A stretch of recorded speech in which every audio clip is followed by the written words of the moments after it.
terima kasih. Sampai hari untuk jangan isinya itu. Sekarang saya minta Enggak itu lomboknya mau. pendapatnya Pak Har. Ya. Setelah 30 detik, apa yang Bapak rasakan? Setelah Bahagia. Mana Bu? Bagaimana Pak? Dalam hati yang ke dalam. Dongkol. Hilang semua ya Pak? Iya, langsung mau dongkolannya. Oke, alhamdulillah. Bagaimana Bu Zara? Apa yang Bu Zara Nanti rasakan? kita bisa panjang umur, awet muda, panjang umur. Ya. Terakhir kita sehat ya Bu, harus senyum ya. Ya, Pak Denny sebagai olahraga serta wajah benar. Kering giginya. Kering, pelumas. Nanti saya tambah. Tambahkan jamunya. Ya, tenang. Baiklah. Baik, Bapak Ibu terima kasih. Makanya saya minta senyum karena di awal kesepakatan kita harus bahagia ya. Iya. Dengan Bapak Ibu tadi senyum, berarti artinya saya pastikan Bapak Ibu benar-benar bahagia. Bahagia. Bahagia. Jangan rezeki. Amin. Baiklah, Pak Pur bahagia. materi hari ini tentang perubahan paradigma. Nanti kita praktek juga Pak ya. Dari praktek di sini Anda dan teman Anda akan melakukan kegiatan cobalah buka. Anda adalah A, tugas Anda adalah memekarkan salah satu tangan Anda. Kemudian coba Anda bayangkan bahwa dalam kepala itu Anda menyimpan sesuatu yang berharga. Kemudian Anda perlu menjaga benda tersebut untuk kehidupan Anda. Sedangkan tugas biarkan Anda mencoba dengan segala cara membuka kepala tangan Anda. Nah, kemudian Anda mencoba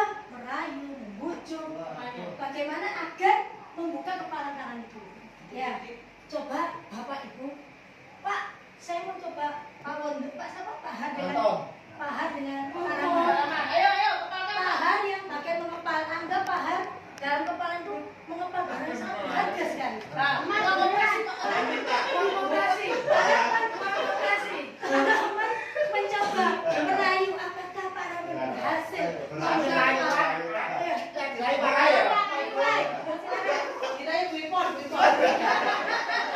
Silakan Pak. Bang, tolong kuis deh. Bang ganteng deh. Bang baik. Bagaimana? Apakah Pak Han masih Oh masih belum bu. Ada yang situ. gimana? Dia cikit Tanpa sentuhan Pak. Tanpa sentuhan. Coba. Dengan rayuan.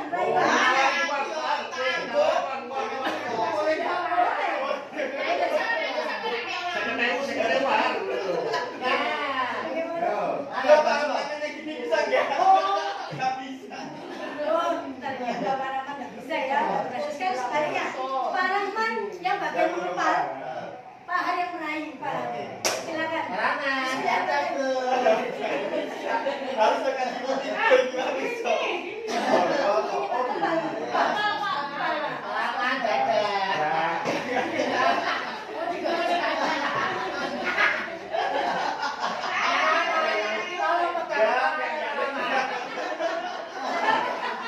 Sudah berhasil ya? Laki-laki. Oke. Paraman.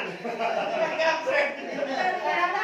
Parawan, Pak Har sama Pak Rahman sama-sama memegang. Ya. Sekarang saya mau tanya alasannya. Kenapa Pak Har tidak berkenan membukanya?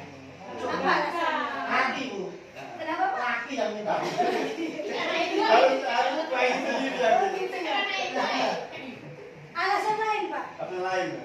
Seberapa berharganya rekaman itu Pak sehingga jenengan nggak mau apa? Tidak mau melepas. Tidak mau membuka. Mahal. Berarti tersimpan. Jadi, Oh dia. Baik saya hargai. Bagaimana dengan Pak Rahman? Apa alasannya Bapak tidak mau membuka untuk Pak Dia Har? nggak mau buka hatinya. Oh dia. Tidak mau membuka hati. Berarti dia itu kurang percaya dengan apa yang saya katakan. Oh tidak percaya. Coba aku dewe. Berarti seperti itu ya. Iya. Jangan. Jadi artinya kali ini dua orang sama-sama tidak ingin membuka kepala tangan tersebut. Iya, Bapak Ibu ya. Artinya yang memegang kontrol atas diri kita itu siapa? Diri kita sendiri ya. Jadi kita tidak bisa dikendalikan oleh orang lain ya. Jadi yang memegang kontrol atas tangan kepala kita ini adalah bergantung pada diri kita sendiri. Karena apa? Alasan sesuai dengan kebutuhan dasar kita. Seperti itu.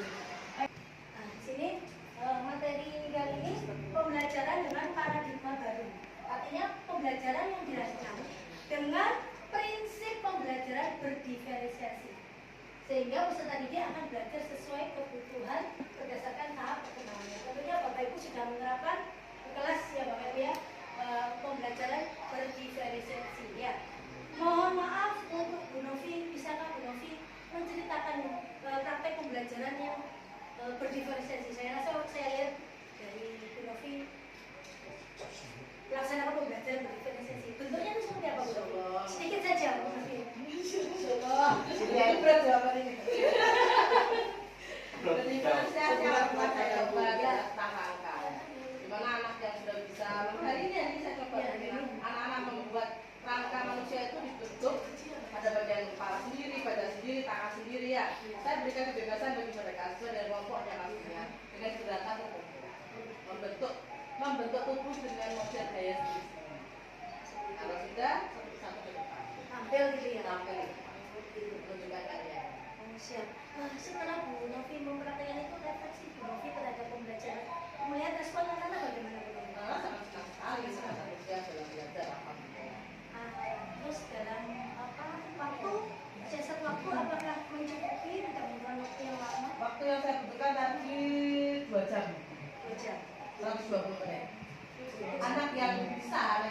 boleh, tentunya tidak sampai 2 jam. Karena yang terampil ya, yang terampil tadi dalam waktu 1,5 jam sudah selesai. Sudah selesai. Tapi yang masih membutuhkan bantuan itu 2 jam. Jadi terima kasih Bu Novi sudah mempraktekkan pembelajaran profesi rangka ya Bu ya. Rangka manusia.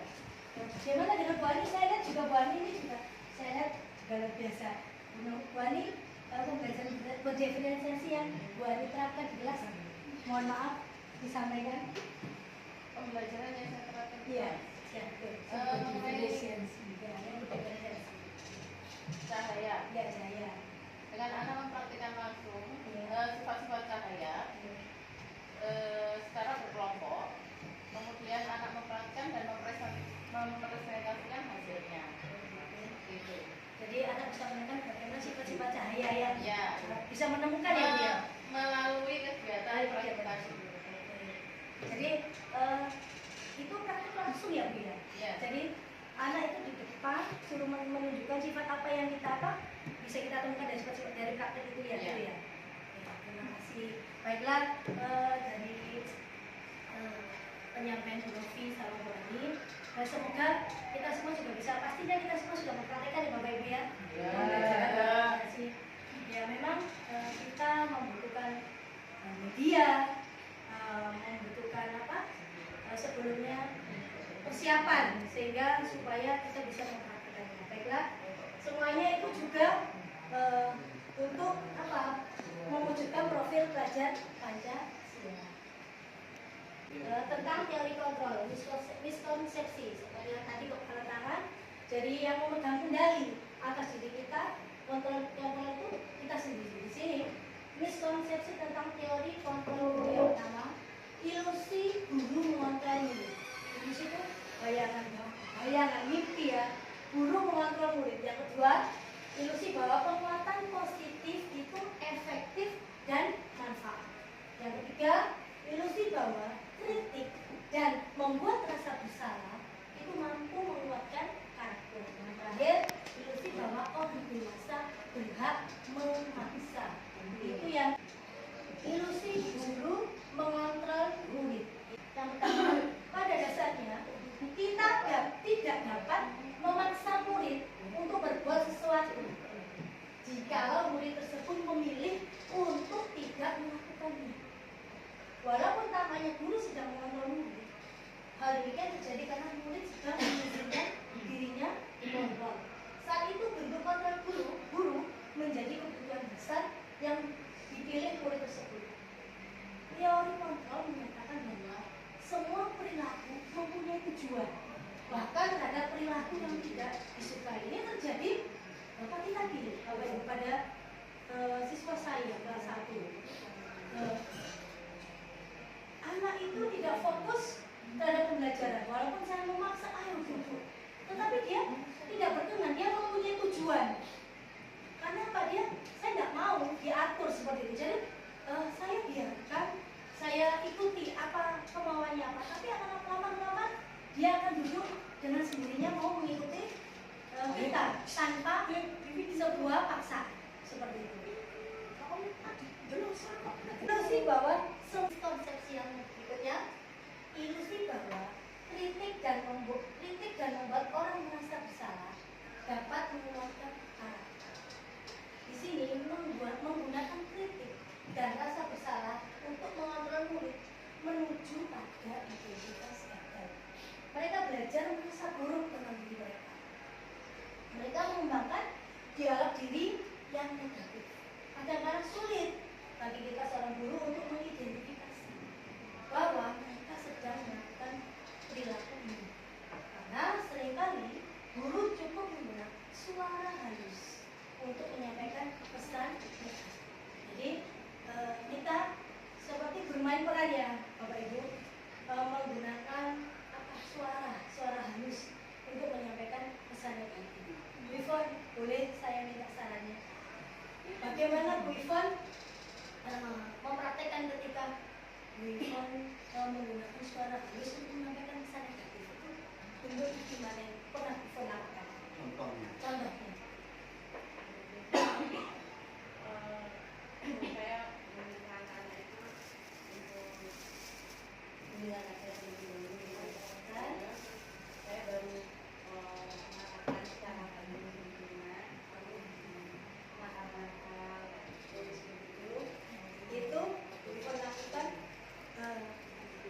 empat mata atau ketika di dalam kelas? Biasanya mata itu juga di depan kelas, tapi saya ajak ke depan. Jadi muridnya itu maju.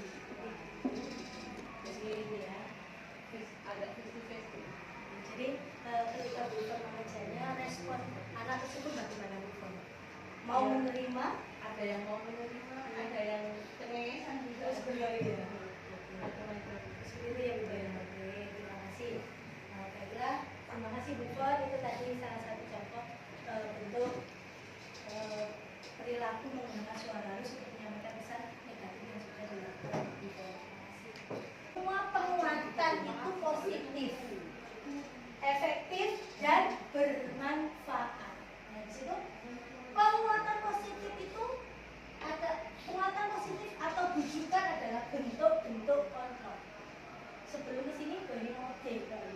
Nah, saya tanya, kira-kira bisakah saya minta sebutan bisa nih penguatan positif yang biasa Bu Semi sampaikan ke anak-anak apa kira-kira Bu Semi?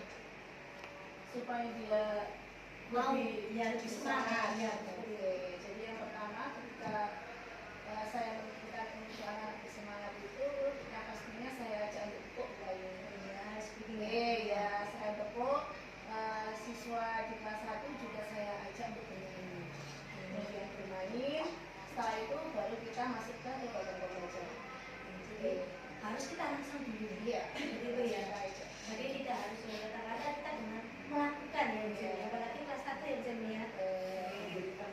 Ya. Gimana Bu kita? Mohon stimulusnya berupa apa? Iya.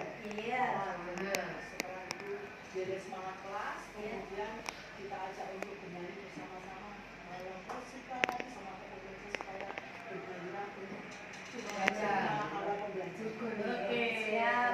Terima kasih. Tentunya ya kita semua sudah di awal melakukan SBK karena SBK itu merupakan pemacu ya. Salah satu bentuk penguatan untuk supaya kita bisa masuk ke dunia anak-anak. Begitu ya Pak Ibu. Jadi saya ulang, penguatan positif atau bujukan adalah bentuk-bentuk kontrol. Segala usaha untuk mempengaruhi murid agar mengulangi suatu perilaku tertentu adalah suatu usaha mengontrol murid tersebut. Dalam jangka waktu tertentu, kemungkinan murid tersebut akan menyadari, bahkan dia akan mencoba menolak bujukan kita, atau bisa jadi murid tersebut tergantung. Seperti itu ya. Jadi ketika kita mengajak ya, anak itu semangat ya Bu ya, mau. Terkadang dia menolak, seperti itu ya. Jadi ya Bu ya. Iya. Suka, ada yang suka, ada yang menolak, ada yang menyetujui. Tapi kita sebagai guru harus bisa mensiasati bagaimana mereka tetap ikut mengikuti kita seperti itu ya, secara tidak langsung, tidak memaksa, akan tetapi bagaimana cara kita mereka mau seperti itu. Miskonsepsi merubah para selanjutnya.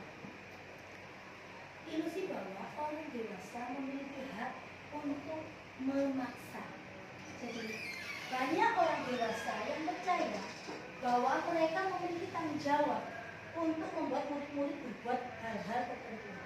Apapun yang dilakukan dapat diterima selama ada sebuah kemajuan berdasarkan sebuah pengukuran kinerja. Pada saat itu pula orang dewasa akan menyadari bahwa perilaku memaksa tidak akan efektif untuk jangka waktu panjang dan sebuah hubungan akan permusuhan akan terbentuk. Jadi memaksa itu tidak akan efektif. Bagaimana Bu Hesti? Mohon menurut Bu Hesti, apakah perilaku memaksa itu tidak efektif menurut Bu Hesti selama ini? Memaksa itu apakah tidak efektif? Sangat tidak efektif ya Bu ya. Dampaknya apa kira-kira kalau kita memaksa itu Bu Hesti apa dampaknya? Ibaratnya ada muncul kayak marah juga ya, karena kan intinya kan dia nggak mau paksa gitu. Mau dipaksa ya Bu. Iya. Nah saat seperti itu ketika Bu Hesti tahu ini tidak mau dipaksa, kira-kira apakah yang akan Bu Hesti lakukan? Anak ini kita setelah kita baca ini nggak mau dipaksa. Apakah trik Bu Hesti untuk melakukan perubahan pada anak tersebut? Ya, ibaratnya saya harus jadi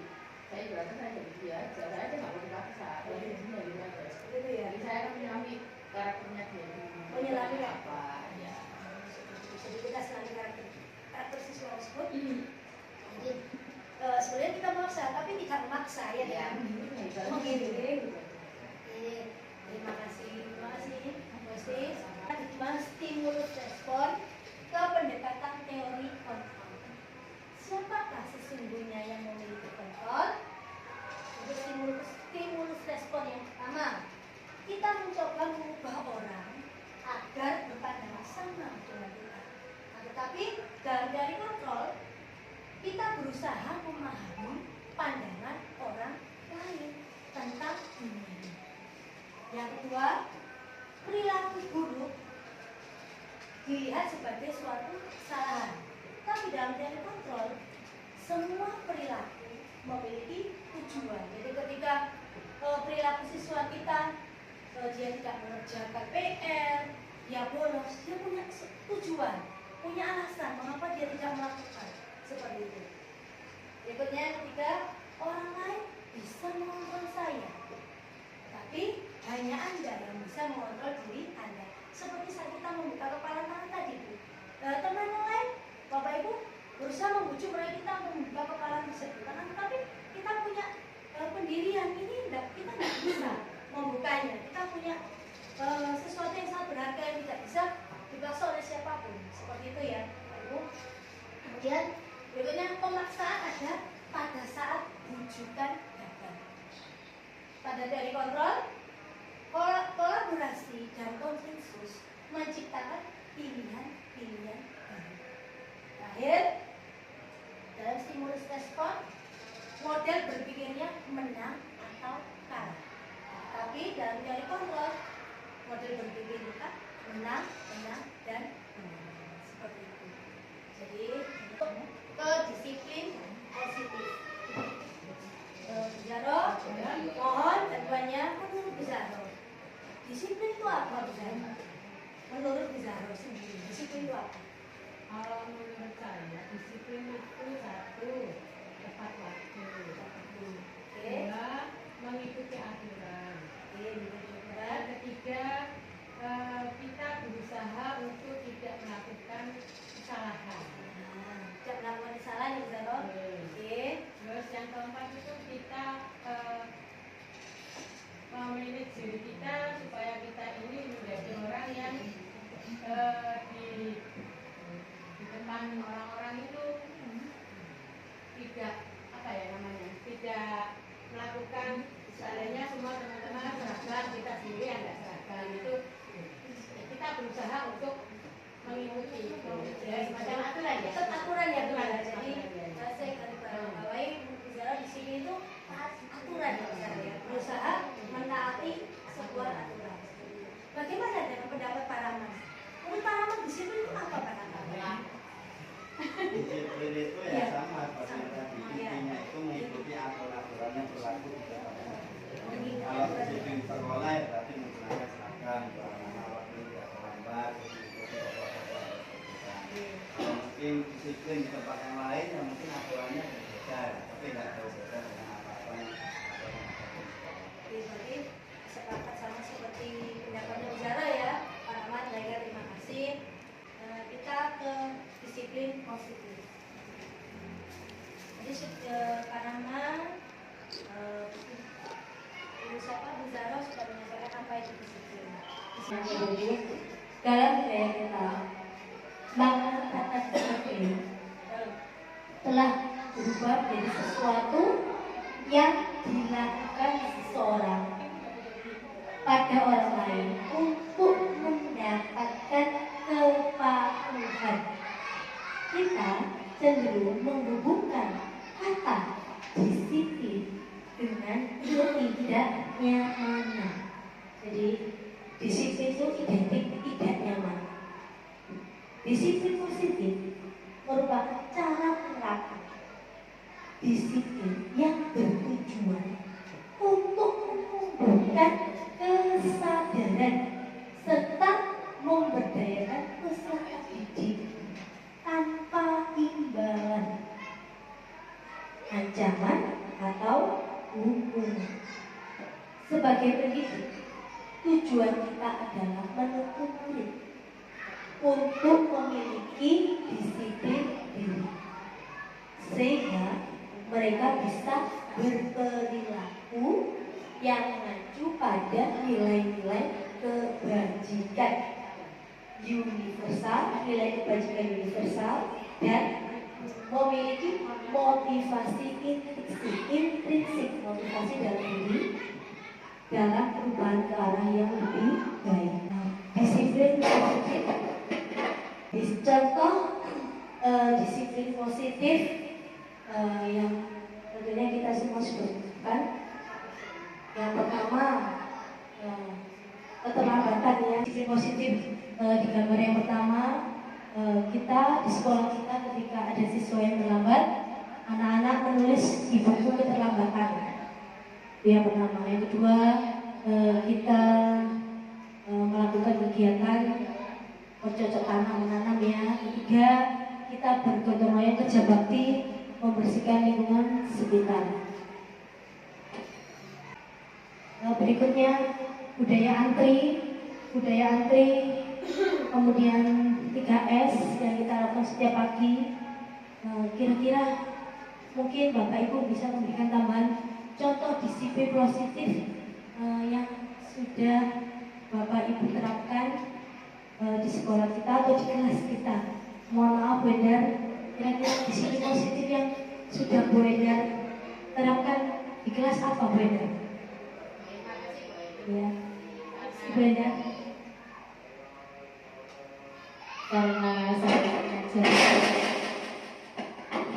Karena saya mengajar di kelas 6 dan anak-anak kelas 6 ini kan sudah menuju pubertas dewasa. Jadi satu disiplin positif yang saya terapkan adalah sholat subuh. Dengan harapan sholat subuh dari segi jasmani anak-anak sehat. Pasti karena bangun pagi, keuntungannya nanti mereka datang ke sekolah tidak terlambat. Di sisi lain, di sisi rohani, ketika mereka berangkat sekolah, mereka sudah berdoa untuk dirinya sendiri. Minimal mereka berangkat sekolah dengan iringan doa dari diri sendiri, selain juga dari orang tua mereka. Jadi, untuk penerapan disiplin ibadah yang satu ini, karena memang berat, saya berlakukan absen juga, boy. Dan saya tidak memaksakan mereka dalam arti mereka sholat subuh karena takut sama benda, tidak. Jadi saya tanamkan pengertian seperti yang saya sampaikan tadi, bahwa dengan mandi pagi, sholat subuh, satu secara jasmani sehat, kita berangkat sekolah tidak terlambat. Secara kejiwaan rohani, kita sudah mendoakan diri sendiri kita untuk satu hari nanti kita akan insya Allah selalu dalam ridho dan lindungan. Meskipun sholat subuh ini saya berlakukan absen, itu kita sepakat itu. Jadi ada kesepakatan antara anak-anak, saya dan juga wali murid. Jadi semuanya dilaksanakan dengan kesadaran masing-masing. Mereka mengisi absen masing-masing, kalau tidak ya dengan disilang. Kalau memang sudah melakukan dengan tanda catatan, jadi tidak ada hukuman. Jadi meskipun namanya disiplin, kita berusaha untuk tidak menimbulkan ketidaknyamanan. Jadi kita berusaha memberikan pengertian bahwa sholat subuh itu baik secara fisik maupun secara rohani kita. Gitu. Tidak ada hukuman yang benar. Menambahkan Bu Endar, saya dulu juga pernah menerapkan Bu Endar. Jadi ada buku ibadah di waktu kelas 6. Jadi anak-anak saya minta untuk bangun pagi, sholat. Jadi mereka ketika sudah sholat itu saya membuat grup. Jadi langsung nulis di WA. Yuk sudah di situ saya akan nampak yang dia tidak menuliskan di WA berarti dia tidak bangun, tidak sholat. Ya, itu anak nampak di awal-awal banyak. Kemudian saya memang sama seperti Bu Endar, tidak mengubah kesadarannya, tanggung jawabnya. Ini sebuah kewajiban kita seorang muslim. Lama-lama mungkin merasa malu Bu Endar, timbul malu. Oh iya, aku dewi yang ini. Di situ akhirnya lama, itu prosesnya lama Bu Endar, lama sekali, hampir mau lulus itu baru lengkap, formasi lengkap seperti itu. Nah di situ orang tua, respon orang tua itu senang tuh. Senangnya bagaimana? Alhamdulillah Bu, jangan seperti itu. Saya pun orang tua yang awalnya nggak bangun, mau bangun. Ya memang kita susah ya Bu. Jadi pagi itu saya lihat jadi ya semangat yang namanya mengajak kebaikan itu susah ya Bu ya. Jadi segini tadi saya tiapkan ya. Terus ketika masuk mereka, Bu ini tadi nggak sholat. Dia mau sendirinya, tapi saya hanya cuma ya nggak apa-apa, semoga besok mau melakukan seperti itu. Itu saya sangat setuju ya, menumbuhkan cara mengontrol kita di rumah ya, menumbuhkan kejujuran. Toh walaupun anak itu tidak jujur kita juga nggak tahu ya, kita nggak tahu. Setidaknya anak itu, guruku perhatian sama saya. Orang tua pun juga, gurunya meskipun tidak dalam keadaan di sekolah, di rumah pun juga ikut mengontrol. Saya membantu. Baik, terima kasih Bu Endar. Disiplin positif tadi semuanya tujuannya untuk mewujudkan profil pelajar Pancasila yang beriman bertakwa seperti tadi Bapak Ibu menerapkan mengajak anak-anak untuk disiplin beribadah. Tujuan salah satu contohnya mandiri. Ketika mandiri kita mengajak anak-anak ketika ini tadi Bu Novi ya, ketika berdiferensiasi mengajak anak-anak berkreasi sendiri gimana gitu ya, sendiri yang mengajak mandiri. Jadi guru hanya sebagai fasilitator ya. Jadi fasilitator berikutnya berkebinekaan global, bergotong royong, kreatif dan benar kritis. Jadi tujuan kita semuanya disiplin positif itu untuk mewujudkan profil belajar-belajar. Nilai-nilai kebajikan ini yang akan kita tumbuhkan ke anak-anak, yaitu nilai kebajikan itu sifat-sifat positif yang merupakan tujuan nilai yang ingin kita capai. Jadi ini akan kita tumbuhkan, kita kembangkan kepada anak didik kita. Apa yang kita inginkan, kita tanamkan kepada anak kita. Nilai kebajikan, nilai yang kita sepakati bersama, lepas dari suku bangsa, agama, budaya. Jadi nilai yang pertama tadi kita mewujudkan profil pelajar Pancasila, kemudian nilai kebajikan berikutnya menurut Ibu Primary Years program yaitu toleransi, rasa hormat, integritas, mandiri, menghargai, antusias, empati, keingintahuan, kreativitas, kerjasama, percaya diri dan komitmen. Berikutnya nilai kebajikan berikutnya keterampilan hidup. Apa itu? Nilai kebajikan yang ada dalam keterampilan hidup: satu, dapat dipercaya, lurus hati, pendengar yang aktif, tidak merendahkan orang lain, dan memberikan terbaik dari diri kita. Berikutnya kebutuhan dasar manusia, ini seperti tadi perilaku kontrol. Jadi ketika kepala tangan tadi tidak mau membuka, kenapa?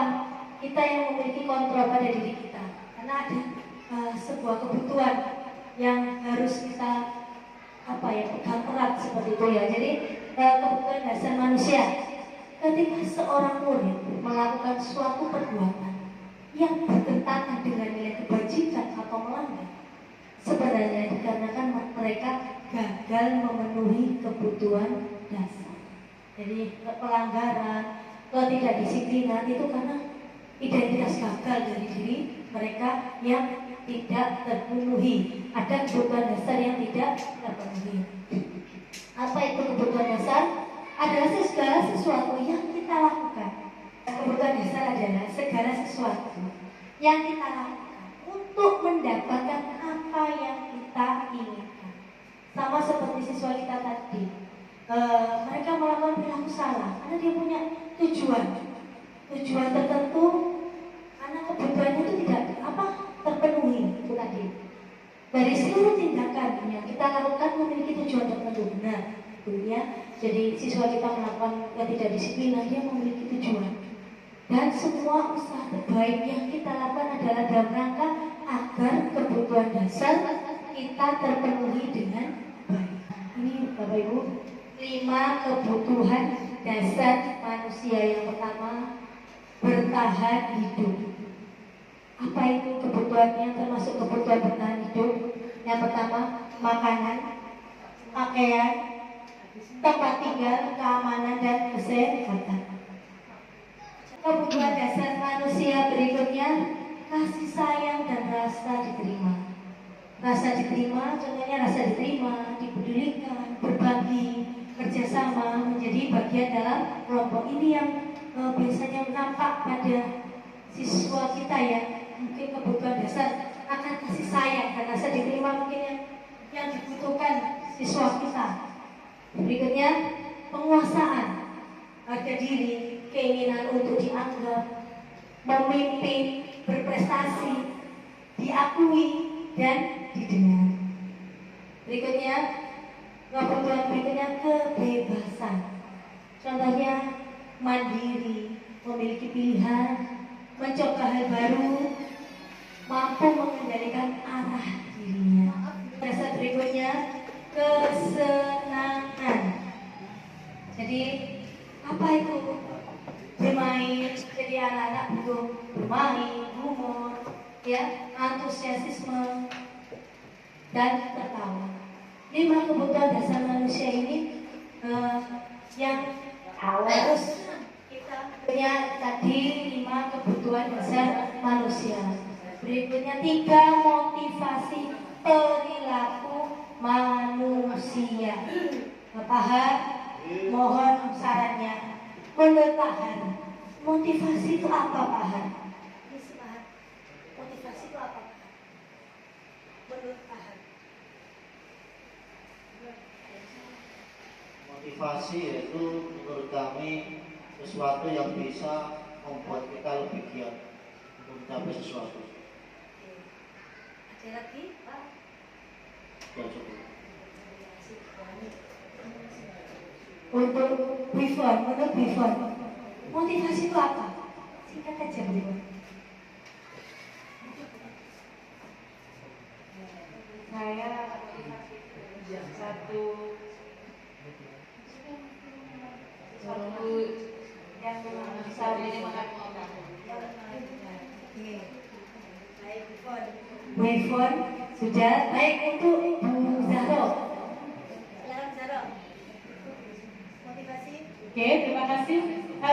Menurut kami, motivasi itu adalah dukungan, dorongan, penyemangat anak-anak atau anak didik kita agar mereka itu semangat dalam belajar.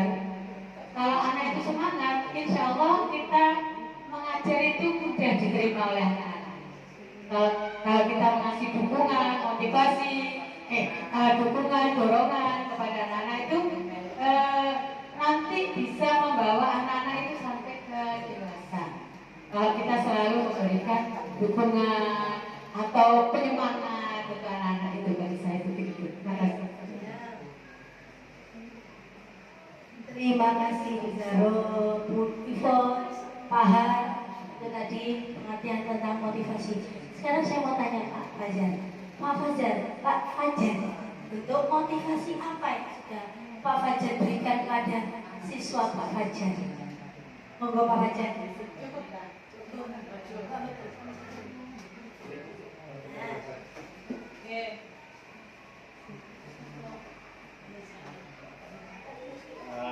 Motivasi yang saya lakukan kepada anak-anak itu terkait dengan olahraga ya. Itu yaitu awal mulanya saya memberikan tujuan ke anak-anak. Tujuan dari pemanasan itu apa? Nah, untuk biar tidak terjadi cedera pada saat olahraga. Nah, itu bisa menjadikan motivasi anak-anak untuk bisa sungguh-sungguh saat melakukan pemanasan. Jadi memberikan tujuan dulu ke anak-anak, tujuan maksudnya dari pemanasan itu apa, sehingga bisa menjadikan itu motivasi ke anak-anak. Iya, Pak Fajar ya. Terima kasih Pak Fajar. Itu tadi bentuk motivasi Pak Fajar ketika di lapangan memberikan manfaat, tujuannya melakukan pemanasan itu apa sebenarnya ya Pak? Jadi dengan memberikan penjelasan itu anak-anak akan melakukan, oh ini loh manfaatnya, seperti itu ya Pak Fajar ya. Oke, baiklah. Itu tadi Bapak Ibu sudah memaparkan terkait menjelaskan terkait motivasi. Nah, di sini ada 3 motivasi perilaku manusia. Yang pertama, untuk menghindari ketidaknyamanan atau hukuman. Yang kedua, untuk mendapatkan imbalan atau penghargaan dari orang lain. Yang ketiga, untuk menjadi orang yang mereka inginkan dan menghargai diri sendiri dengan nilai-nilai yang mereka percaya. Termasuk tadi seperti Pak Fajar memberikan motivasi itu termasuk untuk menghindari ketidaknyamanan ya Pak ya. Ya Pak ya, dengan menjelaskan pemanasan itu manfaatnya. Jadi biar mereka melakukan biar tidak cedera, itu kan kenyamanan ya, termasuk untuk menghindari ketidaknyamanan. Motivasi perilaku manusia. Yang pertama, untuk menghindari ketidaknyamanan atau hukuman. Apa yang akan terjadi? Saya tidak melakukannya. Itu termasuk motivasi eksternal. Motivasi yang kedua, untuk mendapatkan imbalan dari orang lain atau institusi. Apa yang akan saya dapatkan apabila saya melakukannya? Itu termasuk motivasi eksternal. Terakhir, untuk menghargai diri sendiri. Ini motivasi internal yang muncul dari diri kita sendiri. Saya minta persetuju atau tidak. Hukuman itu dapat mendisiplinkan anak. Mohon bantuannya Bu Nisa. Ya, menurut Bu Nisa, setuju atau tidak hukuman itu dapat mendisiplinkan anak? Setuju. Ya, karena emang sedikit banyak hukuman bisa mempengaruhi anak untuk lebih menghindari, untuk bisa menghindari hukuman itu sehingga bisa mendisiplinkan dirinya. Ya. Jadi di dalam hukuman itu ada efek jerah sehingga anak-anak bisa lebih disiplin untuk menghindari hukuman. Iya, itu setuju. Setuju ya Bu. Bagaimana dengan Bu Isti, apakah hukuman dapat mendisiplinkan anak? Maaf ya Bu. Iya. Kalau saya lihat hukumannya, ya saya lihat hukumannya, karena nggak semua hukuman itu bisa membuat anak-anak efek jerah. Kita lihat hukumannya minimal manusiawi. Jadi anaknya bisa, oh saya dihukum tapi tetap saya masih tetap dimanusiakan sama guru saya. Melihat jenis hukuman apa yang kita berikan gitu ya. Oke, tadi Bu Nisa setuju jika hukuman itu dapat mendisiplinkan anak. Jika Bu Hesti lihat hukumannya, gitu ya. Tetap kita memberikan hukuman yang tujuannya menimbulkan efek jerah, tetapi memanusiakan manusia ya. Jadi tetap hukuman yang positif sebetulnya. Berikutnya, pemberian hukuman dengan hal positif seperti membaca atau membersihkan halaman sekolah bisa meningkatkan disiplin anak. Pak Wondo, menurut Pak Wondo, apakah setuju memberi hukuman dengan hal yang positif? Membaca, terus membersihkan halaman. Pak Wondo setuju? Menurut saya, apa tadi pemberian hukuman positif ya? Ya. Kan namanya positif, dapatnya mesti positif. Tapi kita ukur dengan kadarnya ya. Iya. Kalau kita memberi hukuman, paling enggak disesuaikan dengan kemampuan anak. Ya, tidak berlebihan. Dan membuat anak sadar itu yang menjadi kuncinya. Ya, dengan hukuman itu dia bisa berubah. Iya. Jadi sifatnya itu tidak memberatkan. Gitu ya. Yang penting bisa berubah dari hal yang tidak baik menjadi baik. Oke, berarti setuju atau tidak? Iya, Setuju ya Pak ya. Oke, makasih Pak Wondo. Terakhir ini, memberi penghargaan bisa meningkatkan motivasi belajar anak. Bu Novi, maaf Bu Novi. Bu Novi setuju atau tidak? Dengan memberi penghargaan itu bisa meningkatkan motivasi belajar. Sangat setuju sekali. Ya, Karena anak-anak itu juga manusia ya. Manusia itu memang senangnya dikasih penghargaan. Yang penting penghargaannya jangan sampai membuat anak itu ingin baik tapi untuk dapat hadiah toh, jangan. Tapi diberikan pengertian bahwasanya oh ini dapat reward seperti ini agar kamu semakin termotivasi untuk belajar. Setuju ya Bu ya? Setuju sekali. Contohnya seperti apa Bu Novi yang berikan penghargaannya kepada siswanya? Kalau bentuknya harus benda ya, Ya, misalnya ada anak yang bisa mengerjakan di depan, di papan tulis, menjawab gitu. Berikan kita aplaus. Giving applause itu udah luar biasa. Sanjungan, pujian ya, luar biasa. Tingkatkan lagi belajarnya. Seperti itu aja sudah sangat bahagia sekali ya. Yes, ya. Makasih ya Bu. Novi setuju ya dengan memberikan penghargaan. Memang siswa kita itu butuh dihargai, dipuji, seperti itu ya. Karena dengan seperti itu guruku ini senang ternyata ketika kita melakukan hal yang baik seperti itu. Dan tentunya teman-teman yang lain, siswanya, teman-teman yang lain mesti ikut. Wah, berarti jika aku melakukan seperti itu pasti guruku juga senang. Saya pasti dapat reward seperti itu ya. Terima kasih. Dihukum oleh penghargaan. Ini dampak dari pemberian penghargaan menurut Al-Ridwan. Seperti itu. Yang pertama, dampak dari pemberian penghargaan yang pertama, 1. Pengaruh jangka panjang dan jangka pendek. Kedua, penghargaan menghukum. Ketiga, penghargaan mengurangi keteladanan. Penghargaan mengurangi ketepatan. Keempat, penghargaan tidak efektif. Yang kelima, penghargaan merusak hubungan. Tentunya ketika kita memberi reward, apakah kira-kira merusak hubungan? Tidak ya Bu ya? Tidak ya? Tidak ya? Enggak. Semakin mempererat ya? Ya. Semakin memberikan motivasi kepada siswa kita. Oke. Berikutnya, dihukum oleh penghargaan. Yang pertama, penghargaan menurunkan kualitas.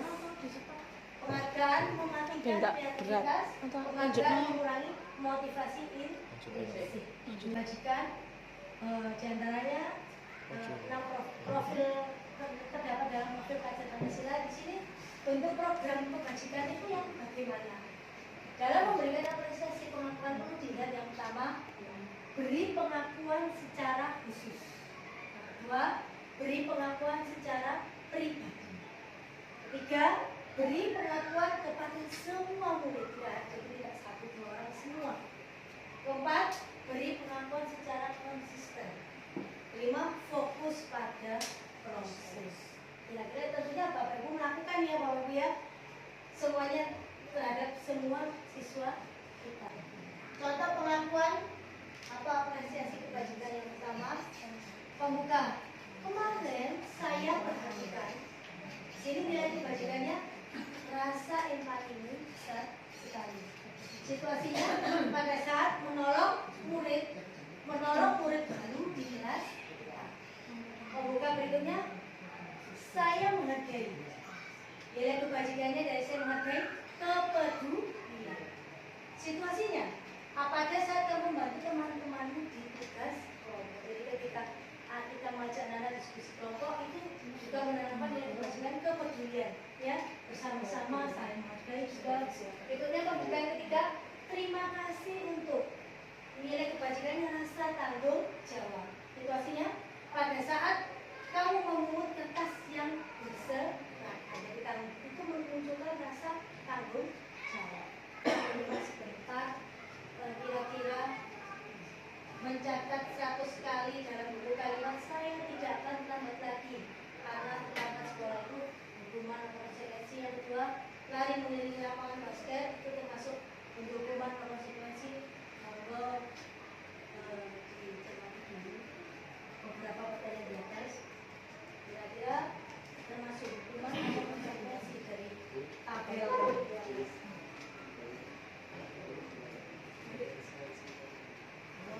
Jadi sifatnya menimbulkan rasa ketidaknyamanan ya Bu ya. Siswa tidak nyaman ya, sehingga mendapat hukuman. Kita menurut itu mencatat 100 kali di dalam buku kalimat.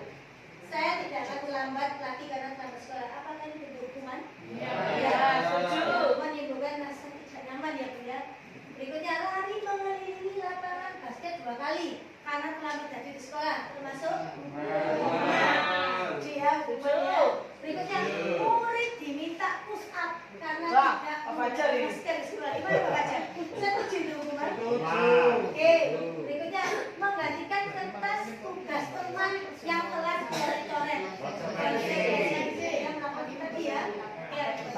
Berikutnya, membersihkan tumpahan air di meja karena tersenggol pada saat belajar. Berikutnya, murid disuruh untuk tidak menggunakan sepatu seharian di sekolah karena tidak menggunakan sepatu hitam. Hukumannya, terakhir, lari mengelilingi lapangan basket 2 kali karena terlambat 10 menit untuk pelajaran BCU. Apa ini kira-kira? Yang mana? Yang terakhir. Kemarin ini Pak 10 menit. Karena Ada kaitannya sama yoga ya. Kesepakatan awal mungkin. Ada kesepakatan kan jadinya. Apa bedanya dengan yang pertama? Lapangan basket 2 kali karena terlambat 10 menit pelajaran kecil. mungkin itu sudah ada kesepakatan antara murid dan gurunya sehingga timbul konsultasi dia. Pelajaran PJOK. Begitu ya Pak Haji? Ya, betul. Betul ya? Setuju. Hukuman sama dengan konsekuensi. Hukuman itu sesuatu yang menyakitkan yang harus terjadi. Betul ya Beliau? Ya. Konsekuensi sesuatu yang harus terjadi. Berikutnya, membuat anak sakit fisik maupun hati untuk jangka waktu yang lama. Benar ya Bu? Benar. Dendam, muncul dendam pada diri anak. Seperti itu dan kalau konsekuensi membuat anak merasa tidak nyaman dalam jangka waktu. Yang ketiga, anak membenci kedisiplinan, kembali ke konsekuensinya anak menghargai disiplin. Terakhir ya Bu ya, kita langsung terakhir, marah, rasa bersalah, dipermalukan, merasa tidak dihargai. Benar ya di hukuman itu ya. Nah, konsekuensi kehilangan hak, dibuat tidak nyaman, dihasilkan untuk sementara. Saya minta Bapak Ibu ice briefing sebentar saja. Oh iya iya. Jadi pin ada dua jadi warna Jika saya ngantuk maka jika saya maka saya. Jadi nanti Jika saya ngantuk, jenengan saya tuliskan tidur. jenengan yang kelompok kuning jika saya yang kelompok merah maka saya. Maka saya. Oke, baik. Ya. Siap. Jika saya Boleh. Satu kalimat saja. jika saya ini tulis juga. Ya, Jika saya jika saya jangan tuliskan satu kalimat. Jika saya sebenarnya maka saya. Oke, siap Bu Ani. Ya. Siap. Anu, tunggu aja. Oh beda kan? Jangan kalau jika saya maka dia. Pak Fajar maka saya. Iya. Saya nggak bisa berarti itu. Nah, ini unik. Ya. Kuning. Yang kuning jika saya. Yang kuning jika saya. Oh, pondok keren. Jawabannya SBK keren pokoknya. Jika saya satu kalimat. Jika saya Baik. yang ini maka saya. Baik. Monggo Bu, bebas Bu. Sudah Oh, tahu. bebas. Jika saya terlambat, maka saya diberi Haji. Jika saya rajin, maka saya nggak usah nama ya Bu Ani, langsung ya. Iya, nggak usah nama nanti Pak Ica menyampaikan. Oke, siap. nggak nyambung lah. Gak apa-apa, justru tidak dicari.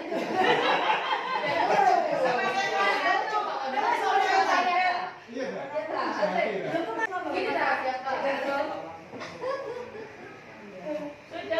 Sudah ya. Nah, Mulai dari mana? Dari sini Pak Hai.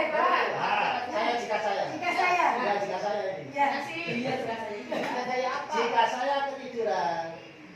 Maka saya tidur.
posisi bagi murid untuk memperbaiki kesalahan mereka sehingga mereka kembali pada guru mereka dengan karakter yang lebih kuat.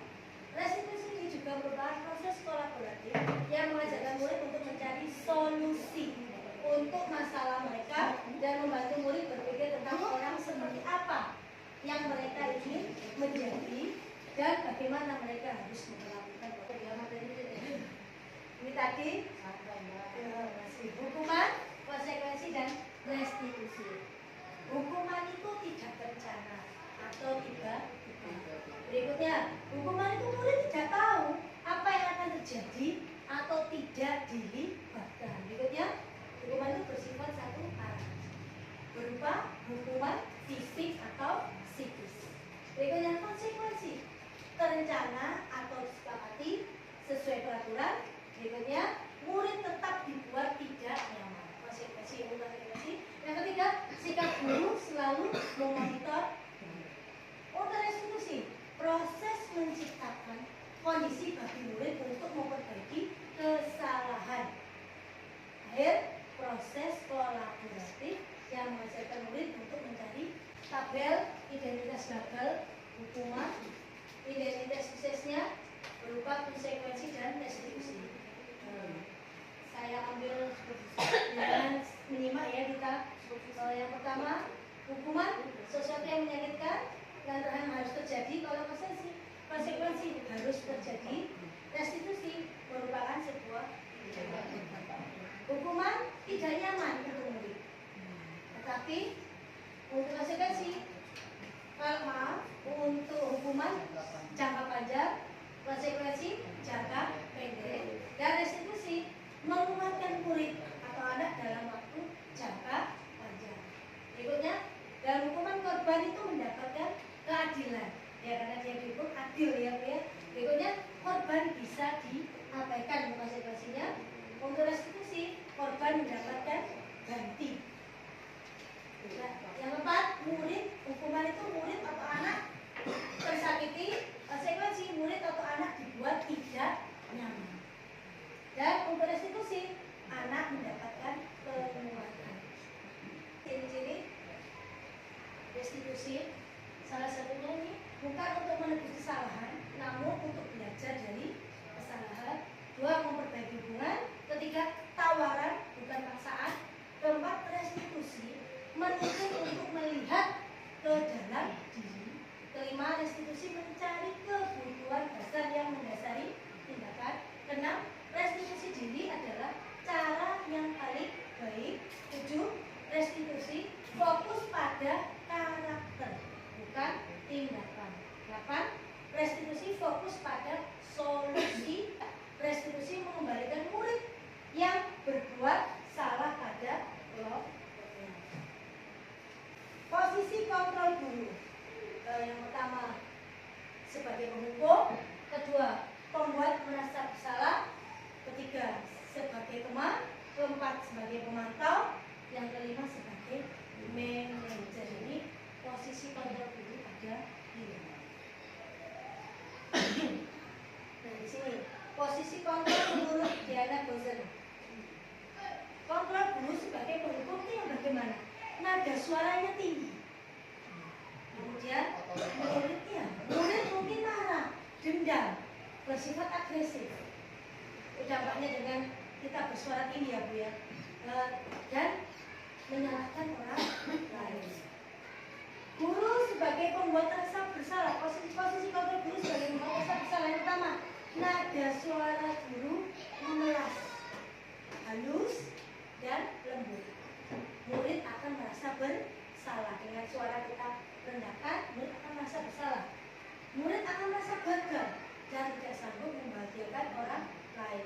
Kira-kira apakah Ibu mengalami seperti itu Bu ya? Ya, anak merasa bersalah dengan suara kita yang lembut seperti itu ya. Kemudian menyembunyikan, menyangka dan berbohong. Guru sebagai posisi kontrol guru sebagai teman. Nada suaranya akrab, ramah dan bercanda. Ini posisi sebagai teman. Murid akan merasa senang dan akrab dengan guru itu. Dan murid hanya mau mendengar guru itu. Murid akan bergantung pada guru tersebut. guru sebagai pemantau. Nada suara datar, bahasa tubuhnya formal, berbicara sesuai dengan catatan dan fakta.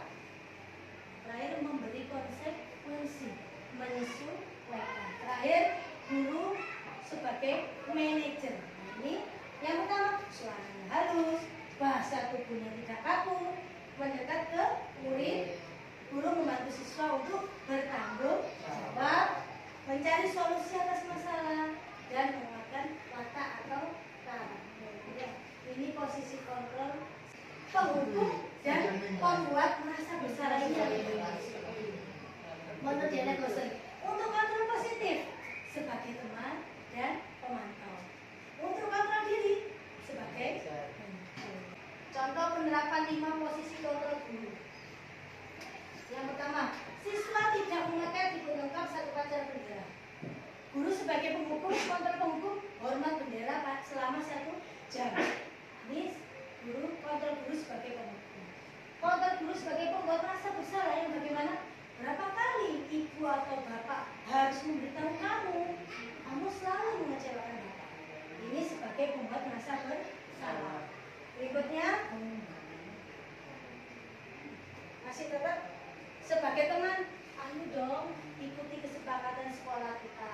Tolong bantu bapak ibu guru, ya sudah tidak apa-apa. Lain kali jangan sampai berbuat seperti ini lagi ya.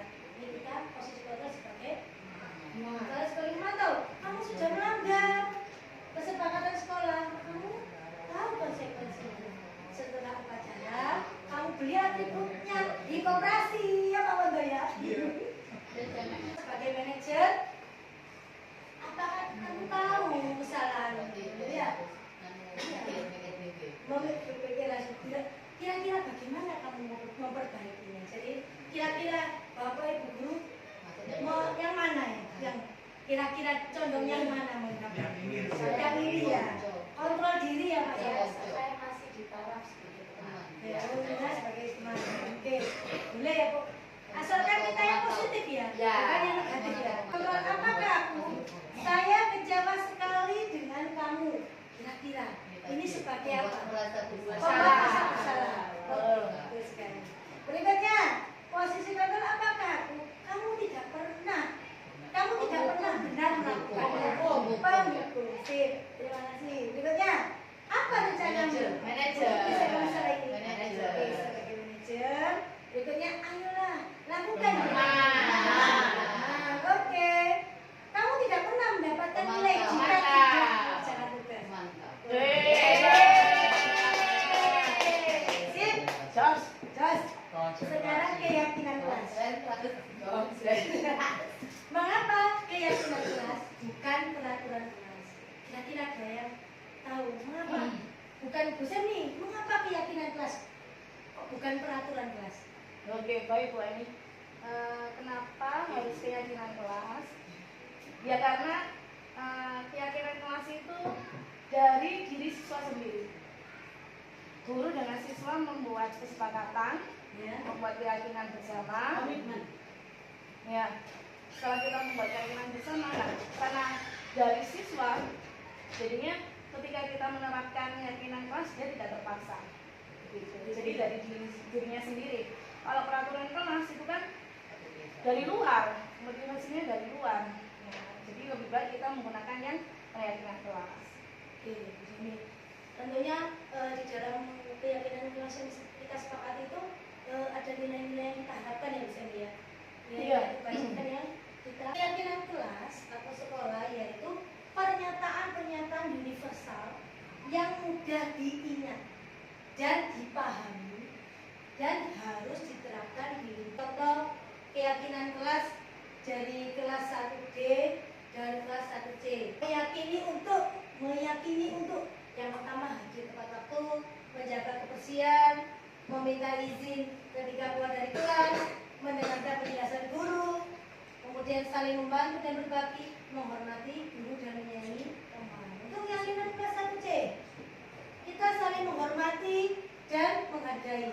Kita saling bertanggung jawab, bertutur kata sopan, dan menjaga kebersihan. Harapannya ini keyakinan kelas ini kita lakukan ya, kita sepakati tidak untuk kita langgar ya Bu Semi ya, kita lakukan bersama-sama. Kelas yang pertama bersifat abstrak, yang kedua berupa pernyataan universal, yang ketiga dibuat dalam pernyataan positif. Jadi dalam pernyataannya positif. Yang keempat sedikit saja agar mudah diingat. Kelima sesuai dengan kondisi kelas. Keenam semua warga kelas dilibatkan saat membuat perjalanan kelas. Amati ya Bapak Ibu. Untuk peraturannya selalu kembalikan buku ke tempatnya. Keyakinan kelasnya berupa apa? Tanggung jawab. Berikutnya dilarang mengganggu orang lain. Keyakinan kelasnya menghormati orang lain. Tapi di sekolah 15 menit. Keyakinan kelasnya menghormati orang lain dan berkomitmen. Berikutnya dilarang melakukan kekerasan. Keyakinan kelasnya keselamatan menghormati orang lain. Jangan berlari di kelas atau di koridor. Segitiga restitusi tadi untuk menciptakan kenyamanan perubahan pada peserta didik kita. Proses dialog agar dapat menghasilkan murid yang mandiri dan bertanggung jawab. Jadi segitiga restitusi ini tujuannya siswa mandiri dan bertanggung jawab. Menstabilkan identitas, yaitu kalimatnya berbuat salah itu wajar. Tidak ada manusia yang sempurna. Jadi berikutnya bapak atau ibu juga pernah melakukan kesalahan. Bapak ibu tidak mau mencari siapa yang salah, tapi bapak ibu ingin mencari solusi. Terakhir, validasi tindakan yang salah. Bagaimana kalimat yang kita gunakan ketika kita melakukan proses segitiga restitusi? Yang pertama, kamu pasti punya alasan mengapa kamu melakukan hal itu. Berikutnya, padahal kamu bisa melakukan yang lebih buruk dari ini ya. Tiga, kamu patut bangga karena telah melindungi sesuatu yang penting buatmu. Terakhir, kamu melakukannya karena mempertahankan sesuatu yang keyakinan. Apa keyakinan kelas kita? Jadi setelah kita membuat kelas keyakinan kelas, kita ingatkan apa keyakinan kelas kita, nilai-nilai apa yang telah disepakati, dan seperti apa gambaran sebuah kelas yang ideal menurut kamu. Terakhir, kamu ingin menjadi orang yang seperti apa? Itu yang saat kita melakukan restitusi, itu yang kita tanyakan ketika menanyakan keyakinan.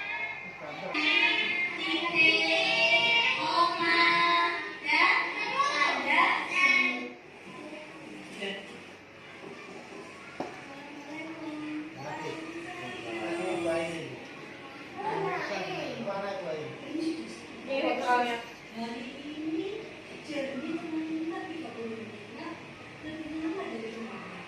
Oke, kali ini jernih langsung duduk.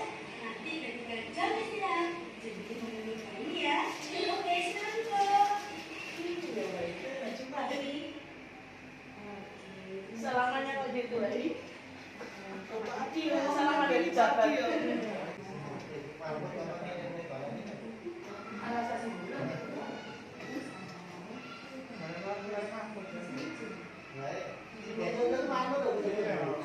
Ya besar, memang itu yang Lah, ya Mas. Ada balik kan pas minggu terus.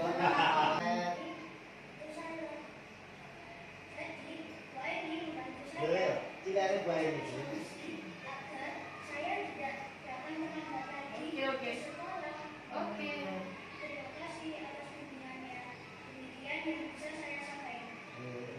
Persis baik. Kesimpulan kita hari ini yang pertama, Bapak Ibu, dalam penerapan program disiplin positif, hendaknya guru sebagai pendidik perlu dari awal menciptakan lingkungan budaya positif dari hal-hal yang kecil sehingga habit anak untuk bertindak dan bertanggung jawab atas tindakannya dapat tercipta. Dua, guru perlu memiliki standar kepribadian profesional dan sosial yang baik, di mana guru mampu merefleksi dirinya dalam posisi kontrol pada saat ini. Bagaimana perjalanan diri sebagai among, sebagai manajer yang menuntun murid-muridnya menjadi insan yang mandiri, merdeka dan bertanggung jawab. Terima kasih Bapak Ibu. Terima kasih atas kehadiran hari ini. Semoga kegiatan hari ini membawa manfaat. Dan mohon maaf jika apabila banyak kekurangan dari saya. Assalamualaikum warahmatullahi wabarakatuh. Waalaikumsalam warahmatullahi wabarakatuh. Yeay.